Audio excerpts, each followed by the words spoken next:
महाभारत पर आधारित कितने ही किस्से कहानियां हैं जो समय के साथ फैलती ही गई और उनका मूल महाभारत में कहीं भी वर्णन ही नहीं था। उन किंवदंतियों को पहले कुछ लेखकों ने और फिर कई टीवी सीरियल्स ने आगे बढ़ा दिया। क्योंकि वे सीरियल्स घर घर देखे जाते थे तो वे किंवदंतियां भी कई लोगों को सत्य ही लगने लगी। आज हम इस वीडियो में जानेंगे ऐसे ही 10 सबसे बड़े झूठ जिनका मूल महाभारत से कोई लेना देना ही नहीं है। नंबर 10, अभिमन्यु का चक्रव्यूह भेदने का ज्ञान। हम में से अधिकतर लोग यही मानते हैं कि अभिमन्यु ने चक्रव्यूह भेदने का ज्ञान अपनी माता के गर्भ में ही अर्जित कर लिया था। इस बात का वर्णन किसी भी अनुवादित संस्करण में नहीं है और इस बात की पुष्टि अभिमन्यु ने खुद भी की थी। उन्होंने अपने पिता अर्जुन से चक्रव्यूह के भीतर घुसने का ज्ञान तो ले लिया था, परंतु अर्जुन उसे पूर्ण ज्ञान नहीं दे सके क्योंकि अर्जुन के पास उस समय अभिमन्यु को बाकी का ज्ञान देने का पर्याप्त समय नहीं था। और इसी बात की पुष्टि स्वयं अर्जुन ने भी की थी कि उन्होंने अभिमन्यु को केवल उसे भेदने का ज्ञान दिया था। इन दोनों बातों का वर्णन द्रोण पर्व अध्याय 82 अथवा अध्याय 33 में किया गया है।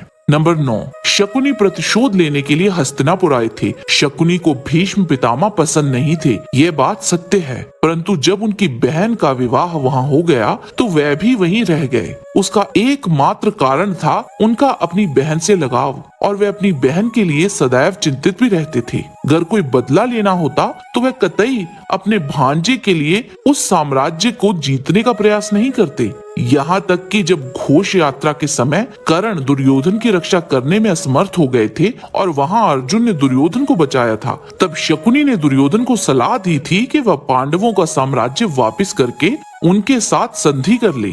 उन्होंने तो युद्ध का कभी समर्थन ही नहीं किया था, परंतु फिर भी दुर्योधन के पक्ष में शकुनी के भाई, उनके पुत्रों और यहाँ तक कि उनके पौत्रों ने भी भाग लिया था। नंबर 8, गांधारी द्वारा अपने पुत्र का शरीर वज्र का बना देना। एक लोक कथा ये भी है कि गांधारी ने कोई दृष्टि डालकर अपने पुत्र का शरीर वज्र सा बना दिया था, पर श्री कृष्ण ने चतुराई से दुर्योधन को निचले भाग को ढकने के लिए विवश कर दिया और इसी कारण से उसकी मृत्यु हुई। KMG, गीता प्रेस या बोरी द्वारा अनुवादित किसी भी संस्करण में इस बात का उल्लेख नहीं है। पांडवों के वनवास के दौरान दुर्योधन ने अपनी संपूर्ण शक्ति गदा युद्ध में निपुण होने में ही झोंक दी थी। उन्होंने भीम का पुतला बनाकर उस पर लगातार 13 वर्षों तक अभ्यास किया था और इसी कारण से उनका ऊपरी भाग कठोर हो गया था। नंबर 7, सहदेव अपने पिता का मस्तिष्क खा गए थे। ऐसी बेतुकी बात का वर्णन महाभारत में कहीं भी नहीं है। यह कहानी देव पटनायक की किताब जया में मिलती है, जिसके अनुसार पांडु ने वन में रहते हुए बड़ी तपस्या की थी, जिससे उन्हें बहुत ज्ञान अर्जित हो गया था और उन्होंने अपने पुत्रों से कहा था कि जब मेरी मृत्यु हो तो मेरे शरीर को खा लेना, उससे तुम्हें मेरा समस्त ज्ञान प्राप्त हो जाएगा। परंतु मूल महाभारत के अनुसार पांडु की मृत्यु माद्री के साथ सहवास करने के कुछ अवधि के बाद ही हो गई थी और उस समय नकुल सहदेव की आयु बहुत छोटी थी। व्यास जी की महाभारत में इस कहानी से कोई लेना देना ही नहीं है। यह बात अवश्य सत्य है कि सहदेव बहुत ज्ञानी थे और वह बृहस्पति जी के शिष्य भी थे, किंतु वह भविष्य देखने वाले कोई ज्योतिषी नहीं थे। नंबर 6, द्रौपदी का अंधे का पुत्र अंधा कहना। द्रौपदी ने कभी भी दुर्योधन का अपमान नहीं किया था। अंधे का पुत्र अंधा, इस वाक्य को आप वेद व्यास जी के महाभारत में कहीं भी नहीं पाएंगे। यह केवल मिथ्या धारणा ही है, परंतु ये वाक्य अत्यंत लोकप्रिय हुआ। राजसूय यज्ञ के बाद जब दुर्योधन इंद्रप्रस्थ में ही रुक गए थे, वहाँ उन्होंने माया सभा सहित अन्य कई अद्भुत चीजें देखी।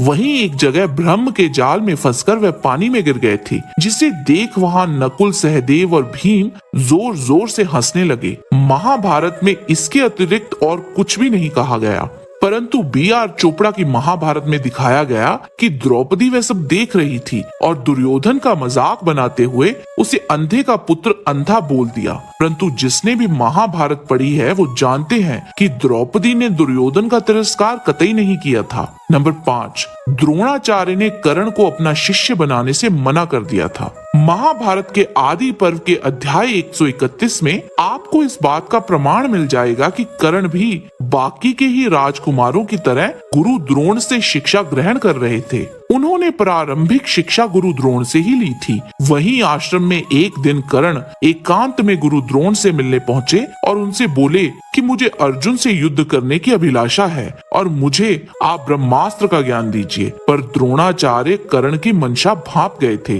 और उन्होंने मना कर दिया। तब कर्ण परशुराम जी के पास गए थे। कुंडल हरण पर्व में कर्ण ने सूर्यदेव से कहा था, आप मेरी चिंता न करें, मेरे पास अस्त्रों का महान बल है। मैंने परशुराम और द्रोणाचार्य जी से अस्त्र विद्या सीखी है।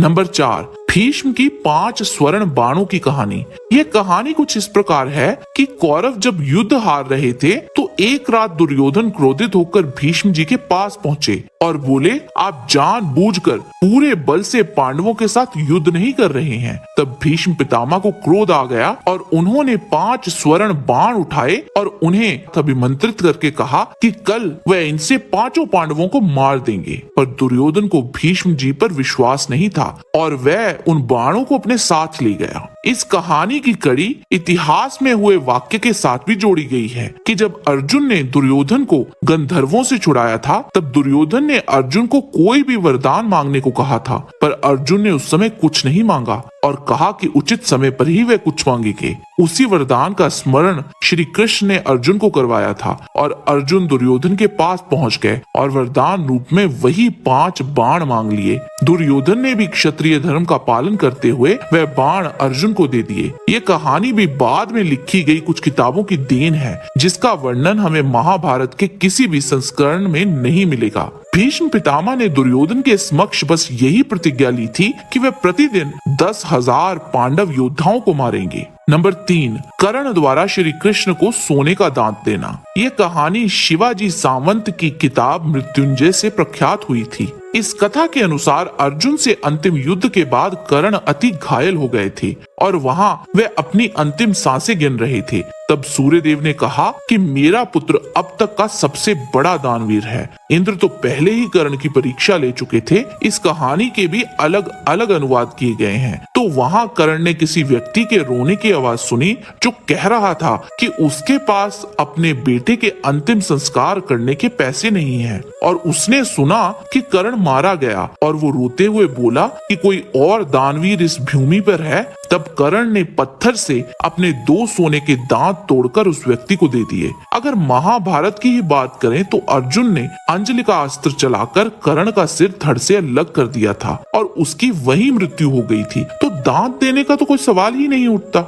नंबर 2, बर्बरीक और उसके 3 बाण। बर्बरीक का वर्णन हमें स्कंद पुराण में मिलता है। इसके अनुसार वह घटोत्कच के पुत्र थे। वहीं मूल महाभारत में घटोत्कच के पुत्र का नाम अंजन परवान बताया गया, जिसका वध अश्वत्थामा ने किया था। स्कंद पुराण की कथा के अनुसार जब युधिष्ठिर ने पूछा कि कौन सा योद्धा कितनी देर में युद्ध समाप्त कर सकता है, तो बर्बरीक ने कहा कि वह कुछ घड़ियों में ही ऐसा कर सकते हैं। तब उसने एक बाण निकाला और उसे चला दिया, जिससे भस्म निकली और वह वहां उपस्थित योद्धाओं के शरीर के किसी न किसी अंग पर गिर गई। मात्र पांडव ही थे जिनके शरीर को उस भस्म ने नहीं छुआ। तब बर्बरीक ने कहा, यही आप सबके शरीर के कमजोर हिस्से हैं। अगला बाण मैं इन्हीं हिस्सों पर चलाऊंगा तो सबकी मृत्यु हो जाएगी। स्कंद पुराण की इस कथा के अनुसार पांडव वैसे भी उन 3 बाणों से सुरक्षित थे क्योंकि वह भस्म उन पर गिरी ही नहीं थी। पर अगर आप महाभारत को ही आधार माने तो वह एक काल्पनिक पात्र था।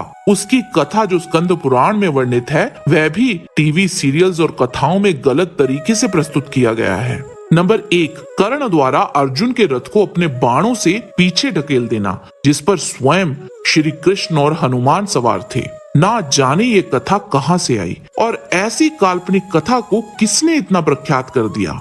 महाभारत के किसी भी अनुवादित संस्करण में इसका वर्णन नहीं मिलता है। अगर हम महाभारत की बात ना भी करें तो स्वयं नारायण, जिनकी इच्छा के बिना एक पत्ता भी नहीं हिल सकता, क्या किसी भी योद्धा में इतनी शक्ति हो सकती है कि वो उन्हें हिला भी सके? हम आपको बताना चाहते हैं कि यह कथा शिवाजी सावंत के अर्ध काल्पनिक उपन्यास से लोकप्रिय हो गई थी, जिसको टीवी सीरियल्स ने खूब भुनाया और हमारे प्यारे हिंदू समाज को मूल महाभारत से भ्रमित कर दिया।